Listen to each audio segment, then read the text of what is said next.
नमो नमः मित्रों, मैं अंजू शर्मा संस्कृत जीवन में आप सभी का स्वागत करती हूँ।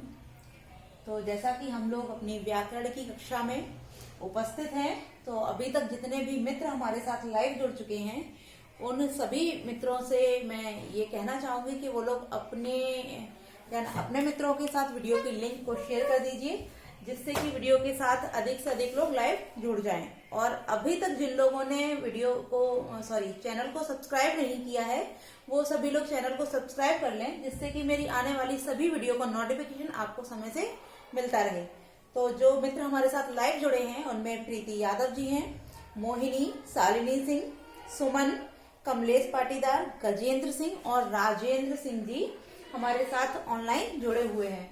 तो साथ ही साथ और भी हमारे जो मित्र ऑनलाइन जुड़ चुके हैं, सभी लोग वीडियो की लिंक को अधिक से अधिक शेयर कर दीजिए। और आप लोग जैसा कि हम लोग वीडियो आरंभ करें उससे पहले आप लोग वीडियो को लाइक कर दीजिए, क्योंकि आप लोग पढ़ने लगते हैं तो वीडियो को लाइक करना भूल जाते हैं, इसलिए आप लोग पहले से ही लाइक कर दिया करें।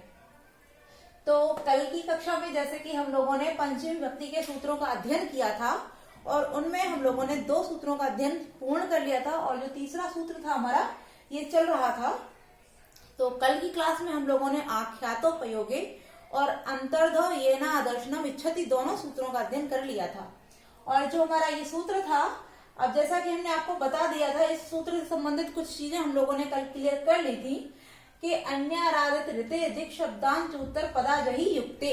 यह जो हमारा सूत्र है, यह सूत्र अपादान संज्ञा नहीं करता है, बल्कि ये सीधे सीधे इन शब्दों के योग में यहाँ जो शब्द दिए हैं अन्य, आरात, इतर, ऋते, दिक् शब्द अंच उत्तर पद में हो, जिनके ऐसे शब्द और आज और आही से युक्त जो पद होते हैं, इनसे जो युक्त वाक्य होते हैं, उनमें सीधे सीधे पंचमी विभक्ति का विधान करता है। उसकी अपादान संज्ञा न करके ये पंचमी का सीधे सीधे विधान करता है।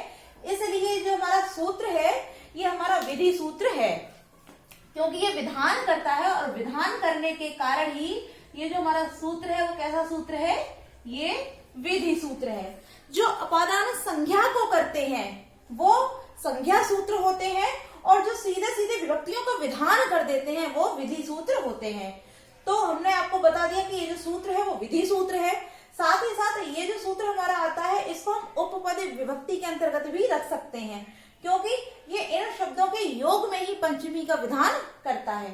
अब कल हमने कुछ शब्दों के अर्थ जान लिए थे, तो आइए हम उनको लिख लेते हैं। जैसे यहां दिया है अन्य, आरात,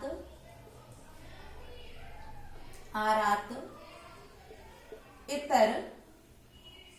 अब हमने कल भी आपको बता दिया, जब अन्य हम इसको संधि विच्छेद करते हैं, तोड़ते हैं, तो हमारा अन्य आ जाएगा और या में जो आ है उसको हम यहाँ लिख लेते हैं। तो आरात, दा को हम ता आदेशित कर देते हैं तो आरात हो जाएगा।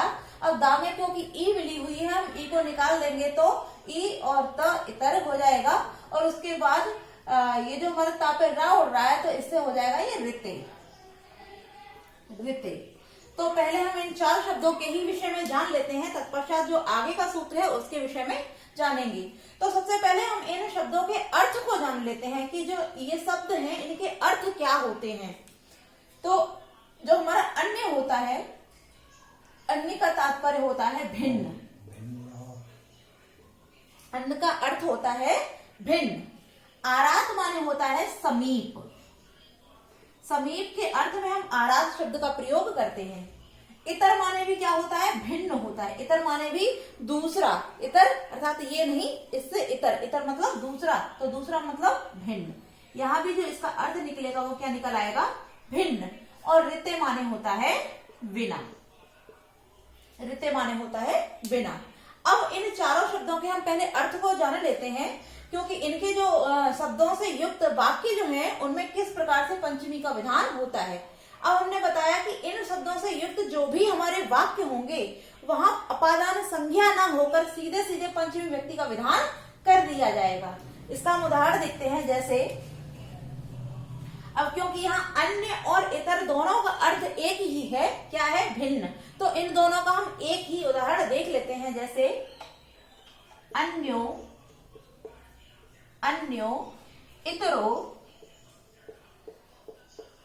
अन्यो इतरो वा कृष्णो वा कृष्णा। अब यहाँ हमने दोनों ले लिए, अन्य भी ले लिया और इतर, तो अन्यो इतरो वा कृष्णात। अब यहाँ क्या कह रहा है, क्योंकि हमने दोनों शब्दों का अर्थ बता दिया, क्या होता है, भिन्न होता है।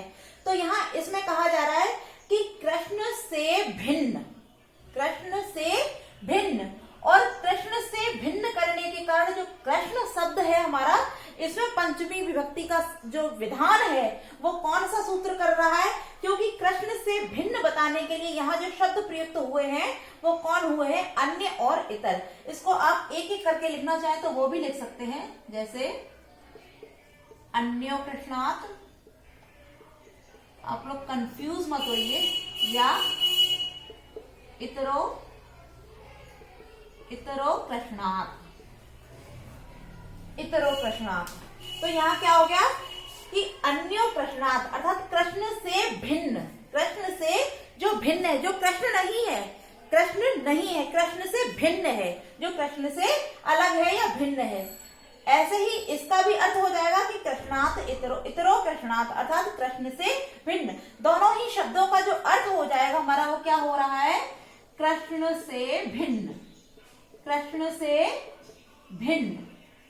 और क्योंकि कृष्ण से भिन्न बताया जा रहा, तो यहाँ हमने शब्द कौन से प्रयुक्त किए, अन्य और इतर, जो कि हमारा ये सूत्र में अन्याराधित ऋते दिक् शब्दांत उत्तर पदाजहि युक्त सूत्र के अंतर्गत दिए हैं।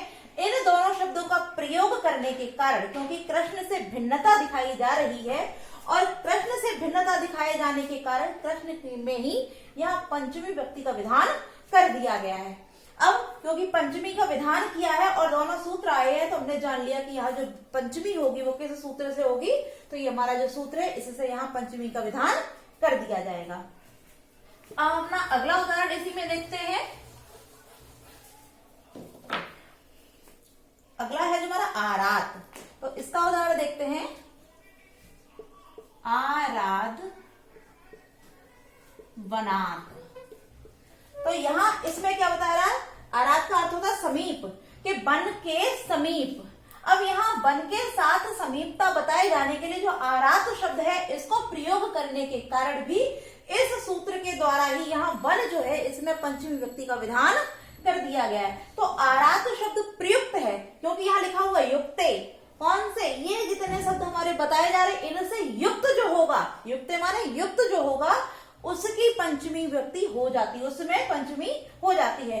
तो वन से, वन के समीप, तो वन से समीपता बताए जाने के कारण जो आराध शब्द प्रयुक्त हुआ है इस कारण वन में पंचमी व्यक्ति का विधान कर दिया गया है। अपना अगला देखते हैं, क्योंकि यहाँ अगला जो रह गया वो हमारा क्या रहा, ऋते। इसको देखते हैं। तो इसका उदाहरण है जैसे ऋते कृष्णात, ऋते कृष्णात। अब यहाँ क्या है कि कृष्ण के बिना, ऋत शब्द का जो प्रयोग है वो बिना के अर्थ में किया जा रहा, तो यहाँ भी क्या बताया जा रहा है कि कृष्ण के बिना।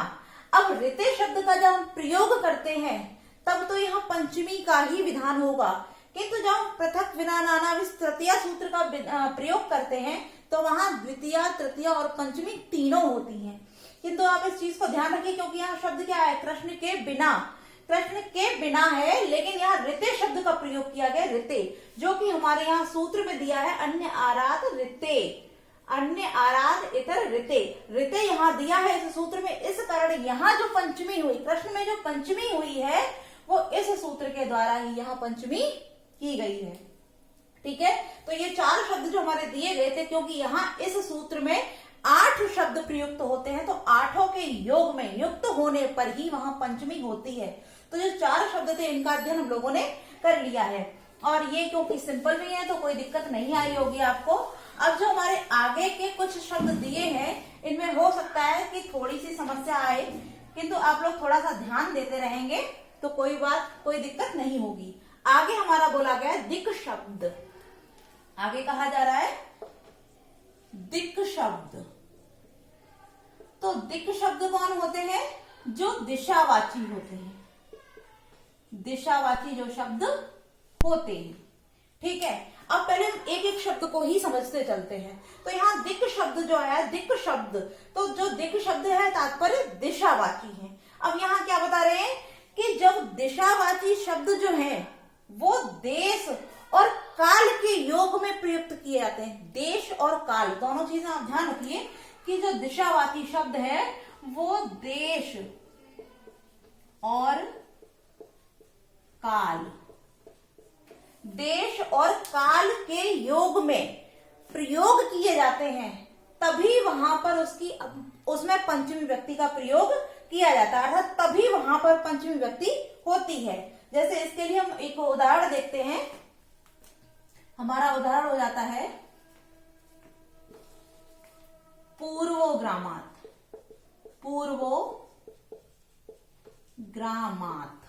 अब यहाँ क्या हो जाएगा, यहाँ पूर्व जो है वो दिशावाची है, यहाँ पूर्व दिशा के विषय में वर्णन किया जा रहा है। तो ये क्या कह रहा है कि ग्रामात्, गांव के पूर्व में। अब जो देश और काल यहाँ जो आवश्यक, क्योंकि यहाँ अभी मैंने बताया आप सभी को कि जो दिक् शब्द है, दिशावाची जो शब्द होंगे वो देश और काल से जब युक्त होंगे, वहां देशवाची अर्थात जो देश और काल जब ये दोनों होंगे तभी वहां पर, अर्थात दोनों एक ही वाक्य में नहीं, अर्थात दोनों में से कोई भी एक स्थान पर हो, तभी वहां पर यहाँ पंचमी, इस सूत्र से वहां पंचमी होगी। किंतु यदि वहां देश या काल में से कोई भी नहीं होगा तब वहां पंचमी नहीं होगी। तो इसमें क्या हो जा रहा है, ग्रामात् पूर्वो, अर्थात गांव से पूर्व या गांव के पूर्व, के गांव से पूर्व में है। यदि किसी चीज को बताता है कि वह गांव से पूर्व में है, तो यहाँ जो ग्राम है, जो गांव के विषय में बताया जा रहा है, वो क्या हो गया, हमारा देश हो गया। यहाँ देश से युक्त है और दिक्वाची भी है, देश भी है और दिशाएं भी है, अर्थात देश के विषय में भी वर्णन किया जा रहा है और दिशा के विषय में भी बताया जा रहा है। इस कारण यहाँ ग्राम में पंचमी व्यक्ति हो जाती है हमारे अन्य आराधित दिके सूत्र से। ठीक है, अब जो हमारा काल वाला है इसका भी उदाहरण देख लेते हैं। तो इसका जो उदाहरण है वो है हमारा चैत्रात्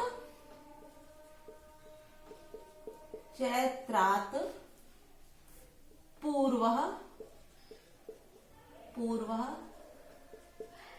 फाल्गुनः, चैत्रात् पूर्वः फाल्गुनः। अब यहाँ क्या बता रहे हैं कि चैत्र से पूर्व है फाल्गुन, अर्थात कि चैत्र से पूर्व, यहाँ पहले, यहाँ पूर्व जो है वो भी दिशावाची है, वो भी दिशा को बता रहा है कि वो उससे पूर्व होता है। जो चैत्र है वो फाल्गुन से पूर्व होता है, इसलिए यहाँ जो पूर्व शब्द है वो दिशावाची आया है। और यहाँ जो चैत्र और फाल्गुन, अर्थात चैत्र जो है वो कैसा हो गया, हमारा कालवाची है। तो हमने दोनों अर्थ कि यहाँ जब ग्राम अर्थात जब देश आएगा तब जो पूर्व दिशावाची शब्द होगा, तब जो भी हमारा देशवाचक शब्द होगा उसमें भी पंचमी हो जाएगी। ठीक है, अब जब हमारा कालवाची शब्द होगा और वहां जो पूर्व शब्द दिशावाची होगा तो उसमें भी पंचमी का विधान कर दिया जाएगा। तो यहाँ जो चैत्र शब्द है वो कालवाची है और पूर्व जो है वो दिशावाची है। इस कारण यहाँ में दोनों चीजें मिल रही हैं कि जो ये सूत्र जो बता रहा है, जिसे नियम को बता रहा है, वो दोनों ही नियम यहाँ पूर्ण हो रहे हैं। और नियम पूर्ण होने के कारण ही यहाँ जो चैत्र में पंचमी लगी है वो बन जाती है, क्योंकि जब तक नियम पूरा नहीं होगा तब तक पंचमी का विधान नहीं किया जाएगा। किंतु यहाँ जो दोनों नियम है वो हमारे साथ पूर्ण बैठ रहे हैं, इस वाक्य में संपूर्ण तरीके से आ रहे हैं। इस कारण ही यहाँ चैत्र में पंचमी और यहाँ ग्राम्य में पंचमी का विधान कर दिया गया है। दिक् शब्द है, दिशावाची है और किसके साथ है, देश और काल के साथ। जब देश और काल के साथ दिशावाची शब्द प्रयुक्त होंगे तभी वहां पर इस सूत्र से हमारे पंचमी का विधान कर दिया जाएगा। ठीक है, क्लियर हो गया। अब यदि इन दोनों से भिन्न होता है तब वहां क्या होगा उसको भी हम देख लेते हैं। जैसे एक हमारा एग्जाम्पल हो जाता है पूर्वम कायस्य, पूर्वम कायस्य। अब काया माने होता है शरीर, कि काय माने शरीर, तो यहाँ शरीर के अंगों के विषय में बताया कि शरीर का पूर्व भाग, शरीर का पूर्व भाग। तो यहाँ जो पूर्व आया है ना तो ये दिशावाची है और ना ही ये जो काय आया है ये हमारा देश या काल में से ही कोई सिद्ध हो रहा है। तो यहाँ दोनों ही नियम में से कोई सा भी नियम हमें प्राप्त नहीं हो रहा है। ना तो जो पूर्व है वो दिक्वाची हो रहा है, क्योंकि यहाँ लिखा हुआ है जो दिक्वाची शब्द होगा, तो यहाँ जो पूर्व आया है ग्रामात में वो भी दिशावाची है। यहाँ जो चैत्रात के साथ पूर्व आया है ये भी दिशावाची है, किंतु यहाँ जो पूर्व आया है वो दिशावाची नहीं है। वो पूर्व भाग के विषय में बता रहे कि शरीर का, कायश माने शरीर का, पूर्वम पूर्व भाग। तो यहाँ जो हमारा है ना तो ये पूर्व दिशावाची है और ना ही ये जो काय है वो ना तो देश है और ना ही काल है। तो दोनों में से कोई भी नियम ना लागू होने के कारण यहाँ पंचमी का विधान नहीं होगा, क्योंकि इस सूत्र में क्लियर बोला गया है कि दिक् शब्द हो किंतु किससे युक्त, देश और काल से युक्त हो, तभी उनमें पंचमी का विधान किया जाएगा। ठीक है, तो ये दिक् शब्द भी हमारा क्लियर हो गया। अब हम आगे बढ़ते हैं।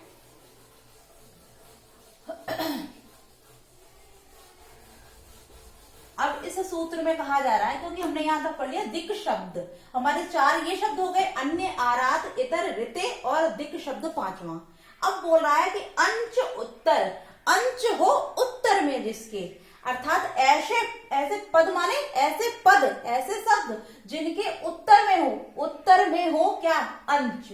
अब हम उसको देख लेते हैं। तो यहां हमारा आता है अंच हो, हम इसको लिख देते हैं, आप लोग जरूर नोट कर लीजिए जिसको भी क्लियर ना हो।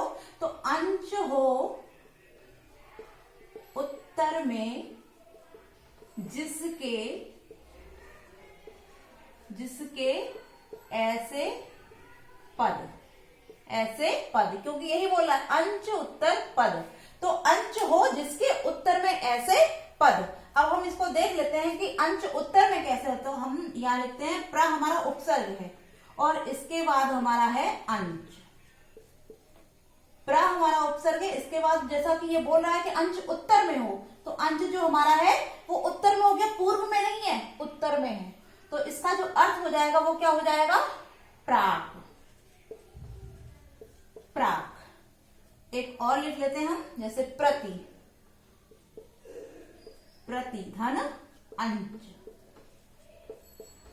इसका हो जाएगा प्रत्यक। अब यहां हम दोनों ही शब्द देखते हैं। जो ये बोल रहा कि अंश हो उत्तर में, अब पूर्व पद तो ये हो गए और उत्तर में क्या हो गया, अंश। तो अंश उत्तर में होने के कारण ये हमारा नियम यहां लागू हो गया। अब ये प्राक माने होता है पूर्व, और प्रत्यक माने होता है पश्चिम। प्राक माने होता है पूर्व और पश्चिम, प्रत्यक माने होता है पश्चिम। अब ये दोनों ही शब्द हमारे दिशावाची हैं, और जो अभी हमने पढ़ा था दिक् शब्द वो भी दिशावाची थे। तो इसको अलग से या भिन्न से क्यों लिखा गया है, इस चीज को भी हम देखेंगे। तो सबसे पहले हम इसके उदाहरण देख लेते हैं, क्योंकि ये तो आपको क्लियर हो गया होगा।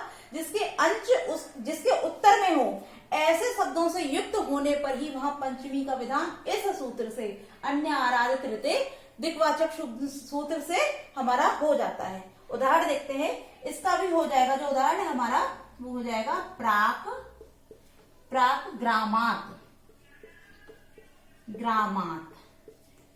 प्राक ग्रामात।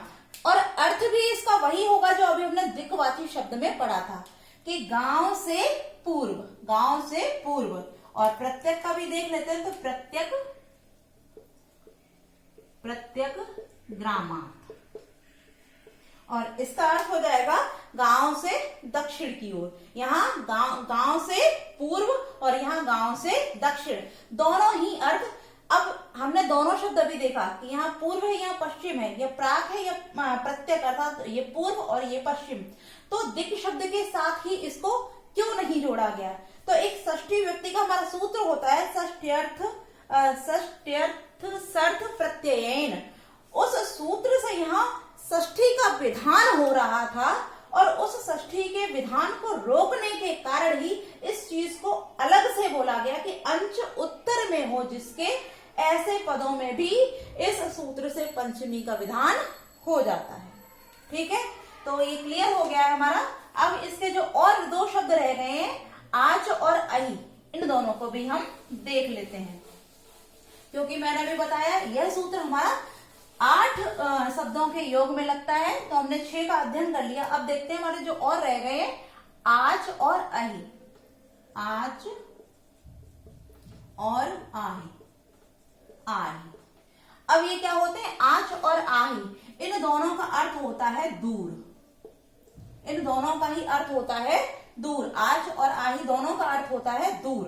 अब जैसे हम कोई शब्द लिखते हैं, दक्षिण, यहां हमने लगा दिया आज, दक्षिण धन आज, तो ये क्या हो जाएगा, दक्षिणा,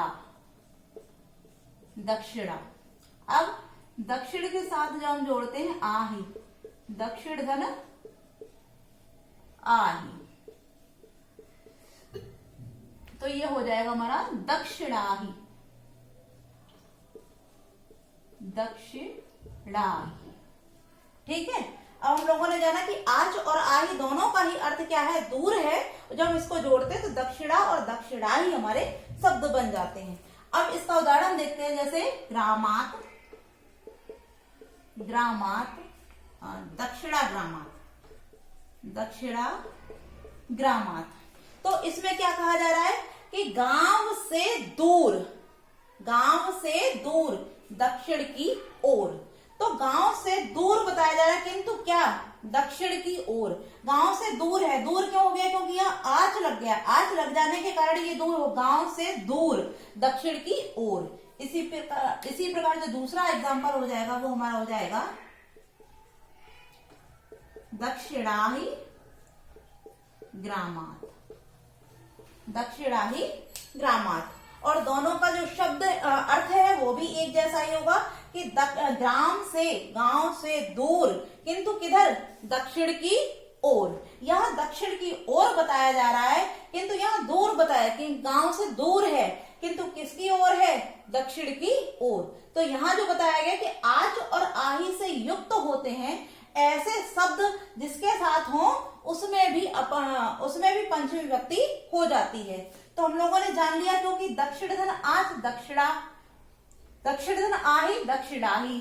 अब ये हो गया कि दक्षिण लेकिन किसी से भी दूर, अर्थात किसी से दूरी बताई जा रही कि उससे दूर है।